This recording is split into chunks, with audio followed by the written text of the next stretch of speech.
Jadi jangan mengkerdilkan Islam dengan mengatakan Islam itu agama Arab.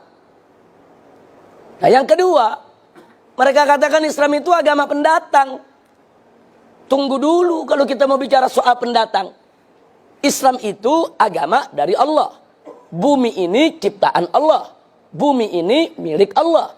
Sehingga dimanapun Islam itu hadir di atas muka bumi ini, Islam tidak pernah menjadi pendatang. Islam akan selalu menjadi pribumi di bumi manapun milik Allah subhanahu wa ta'ala. Jadi jangan mereka sombong dengan mengatakan Islam itu pendatang. Tidak. Orang Arab di Indonesia pendatang. Orang Cina di Indonesia pendatang. Tapi Islam bukan pendatang, saudara.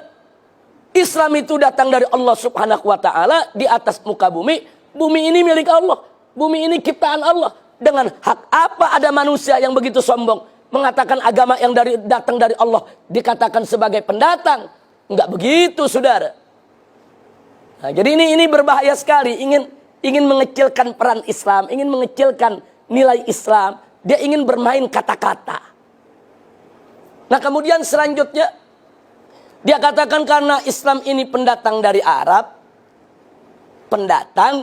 Arab, maka Islam itu harus dipribumisasi. Islam itu harus diindonesiakan. Islam itu harus dinusantarakan. Ini kalimat sangat berbahaya.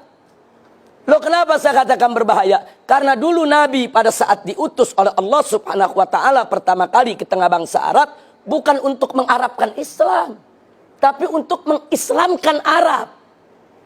Jadi jangan dibulak-balik. Nabi nggak pernah mengarabkan Islam, ya ikhwan. Nabi itu dulu tugasnya mengislamkan bangsa Arab dan seluruh suku bangsa di dunia. Jadi dulu Nabi mengislamkan Arab, bukan mengarabkan Islam. Nah, jadi kelompok mereka ini yang menyebut dirinya sebagai Islam Nusantara memutarbalikkan persoalan, dan ini sangat berbahaya. Baik, sekarang mari kita lihat. Kalau nanti Islam di Indonesia harus di-Indonesiakan, maka konsekuensinya Islam di Afrika harus di-Afrikakan. Islam di Eropa harus di-Eropakan. Islam di Amerika harus di-Amerikakan. Islam di Cina harus dikinakan. Islam di India harus di-Indiakan. Naif betul. Kok bisa begitu rendah sekali Islam?